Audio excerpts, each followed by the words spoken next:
नमस्कार, मैं डॉक्टर सीमा शर्मा ऐसे संस्कृत क्लासेस में आपका स्वागत करती हूँ। भर्तृहरि द्वारा रचित नीति शतक के कुछ अगले श्लोक कर रहे हैं। इन श्लोकों में भर्तृहरि धीरा जना प्रारब्धम कार्यम पूरित्वा विश्रामो विधि इति दृष्टांत द्वारा दर्शति कि धैर्यशाली व्यक्ति कार्य को प्रारंभ करके पूरा करके ही विश्राम करते हैं।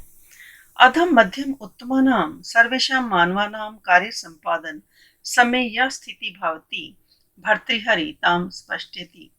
अधम मध्यम और उत्तम सभी प्राणियों की कार्य के पूरा करने में किस प्रकार की स्थिति होती है, भर्तृहरि इसको स्पष्ट करते हैं। सुख दुखे अगण्यतो मनस्विनो मानवस्य कार्य प्रकारम प्रदर्शितुम तच्चेष्टितम सफुटी करोति।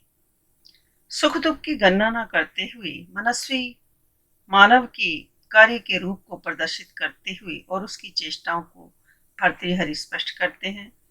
धीरा लोक निंदा स्तुति प्राप्त अपि न्याय मार्गात न कदापि भ्रश्यन्ति।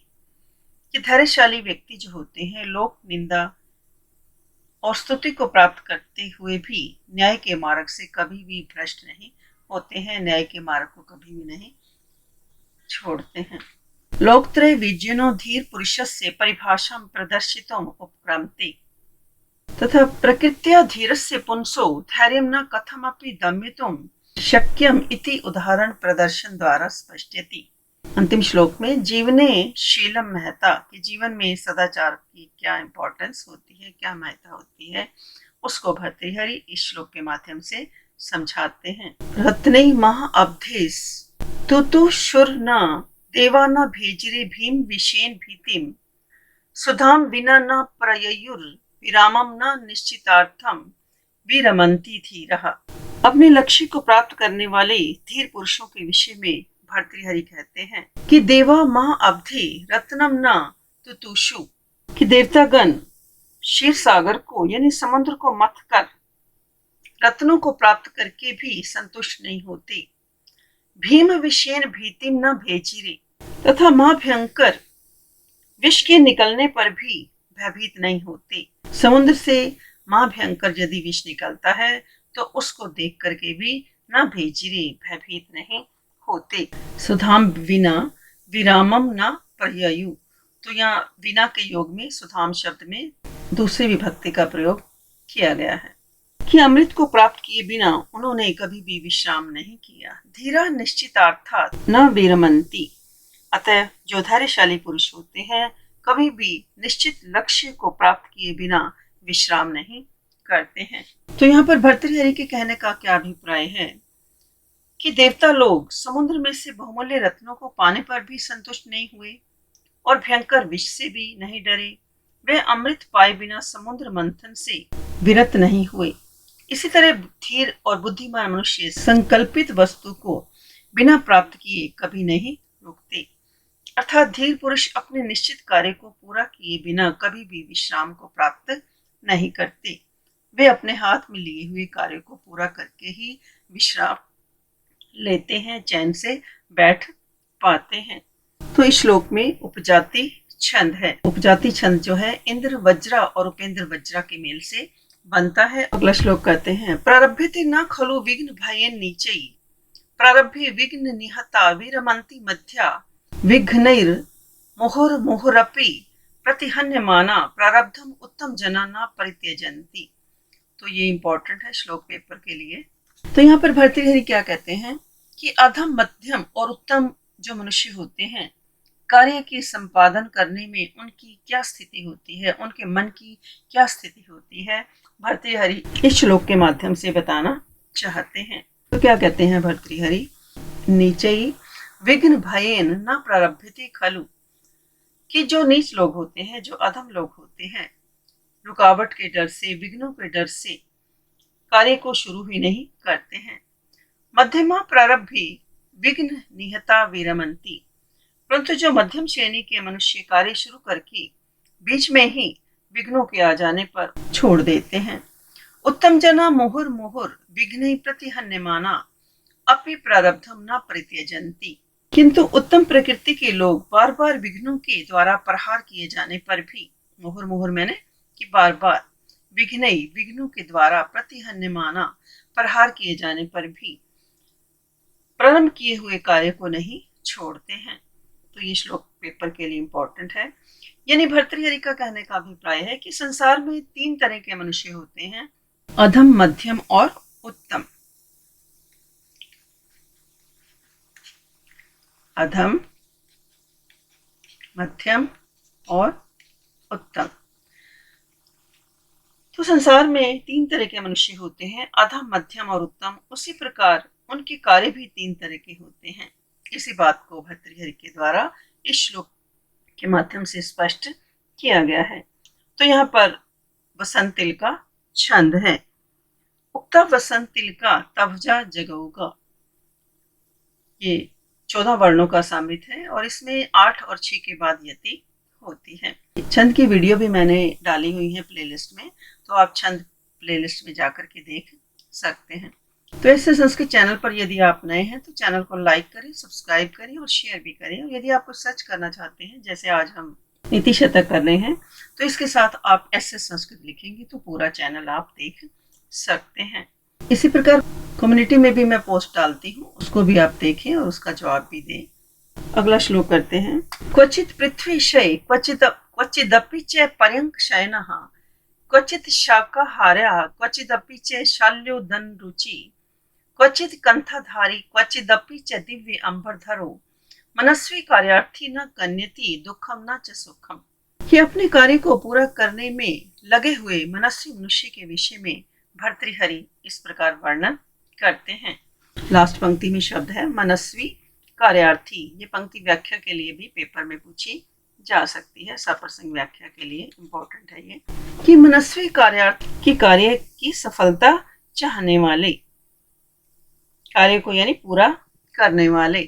क्वचित पृथ्वी शय्यः, कि कभी कभी तो क्या करते हैं, पृथ्वी पर शयन करते हैं। क्वचित पर्यंक शयनः, और कभी कभी पलंग पर सो लेते हैं। क्वचित शाकाहार है, और कभी कभी शाक का आहार करते हैं, यानी साग पात खाते हैं।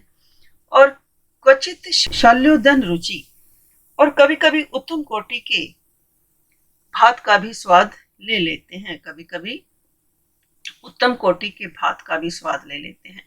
क्वचित कंठाधारी च क्वचित दिव्य अंबर धारा, कभी कभी फटे पुराने वस्त्रों को धारण करते हैं और कभी कभी अत्यंत सुंदर रेशमी वस्त्र भी पहन लेते हैं, यानी दिव्य वस्त्रों को भी धारण कर लेते हैं। इस प्रकार कार्यार्थी मनस्वी न दुखम च न सुखम गण्यति, कि मनस्वी जो व्यक्ति होते हैं वे अपने कार्य की सिद्धि के लिए सुख दुख की परवाह नहीं करते, यानी हमेशा ही उसमें संलग्न रहते हैं, कि अपने कार्य को पूरा करने में हमेशा ही लगे रहते हैं। यानी भर्तृहरि का कहने का अभिप्राय ये है, मनस्वी मनुष्य का उद्देश्य अपने कार्य की सिद्धि करना ही होता है। उसके लिए वे अपने खाने पीने सोने आदि की चिंता नहीं करते। कभी भूमि पर सो जाते हैं, कभी पलंग पर शयन करते हैं, शाक आदि भी खा लेते हैं और कभी सुंदर स्वादिष्ट भोजन भी प्राप्त कर लेते हैं।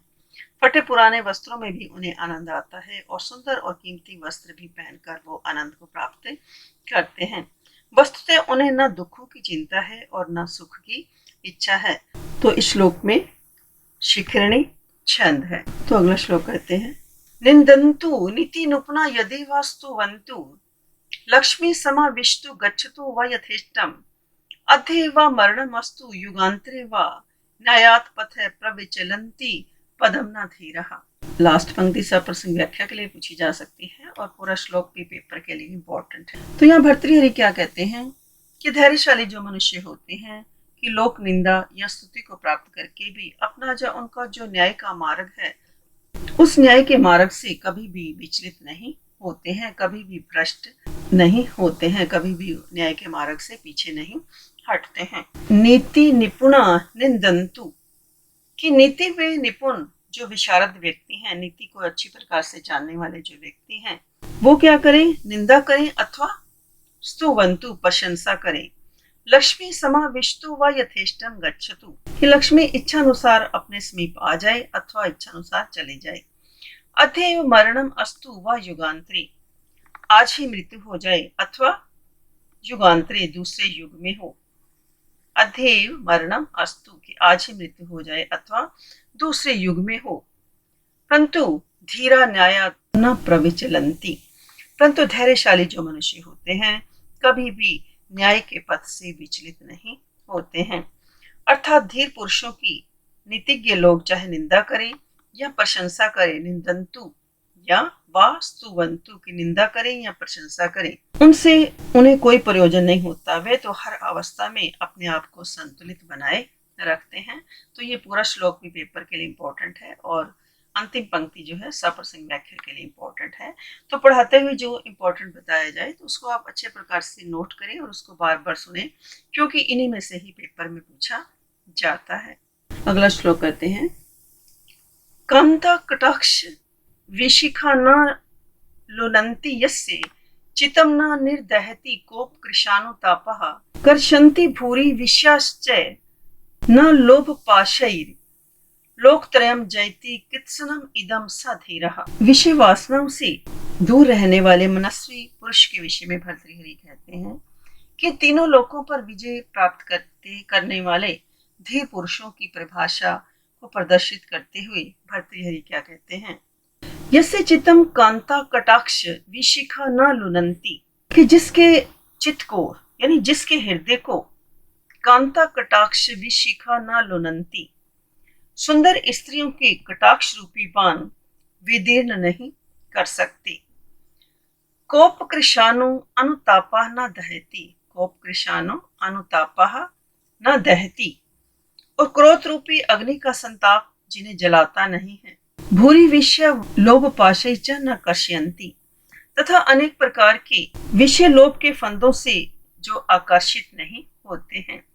स धीरा कृत्सनम इदम लोक त्रयम जयति, ऐसे धैर्यशाली मनुष्य ही तीनों लोकों में विजय को प्राप्त करते हैं। किस प्रकार के धैर्यवान पुरुष ही तीनों लोकों को संपूर्ण रूप से जीत लेते हैं। तो यहाँ पर भर्तृहरि का कहने का भाव यह है कि समस्त संसार को जीतने वाला वही व्यक्ति होता है जिसमें न तो किंचित काम विकार है, न क्रोध है और न किसी भी प्रकार के विषयों का लोभ है। यानी ना तो उसके अंदर काम विकार है, न क्रोध है और न किसी भी प्रकार के विषयों का लोभ है। वस्तुतः ऐसे जो धैर्यशाली मनुष्य होते हैं उनके लिए कुछ भी असाध्य नहीं होता है। तो यहाँ पर धैर्यशाली पुरुष को एक जगत का विजेता के रूप में निर्मित किया गया है। लोकत्रय विजयो धीर पुरुषस्य परिभाषा। तो इस श्लोक में वसंतिल का छंद है, छंद भी आप प्ले लिस्ट में जाकर के देख सकते हैं।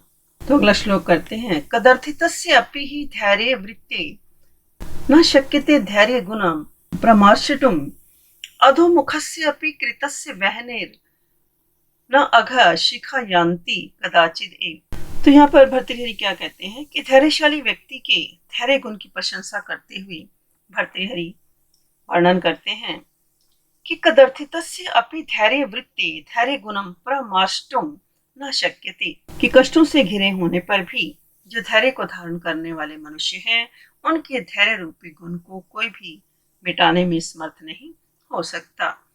यथा वहने शिखा अधोमुखस्य कृतस्य अपि कदाचित एव अघै न यान्ति, कि जिस प्रकार अग्नि की लपट जो अग्नि की लो है, वहने शिखा की अग्नि की जो लो है नीचे की ओर कर देने पर भी वह कभी नीचे की ओर नहीं जाते हैं। यानी अग्नि का स्वभाव क्या है कि वो निश्चित रूप से ऊपर की ओर ही जाती है, ऊर्ध्वमुखी है, वो ऊपर की ओर ही उसकी लो निकलती है।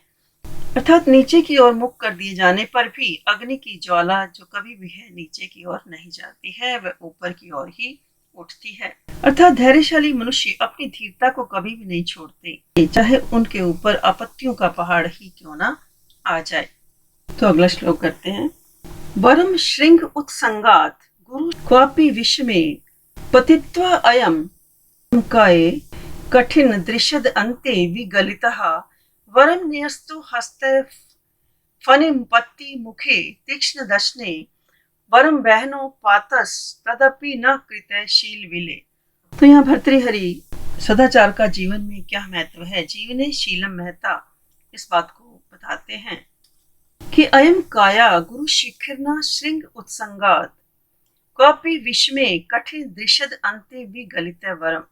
यानी भर्तृहरि क्या कहते हैं कि अयम काया, कि इस शरीर को ऊंचे पर्वत की विशाल चोटी से किसी नुकीले कठोर पत्थर के ऊपर गिराकर नष्ट कर देना श्रेष्ठ है।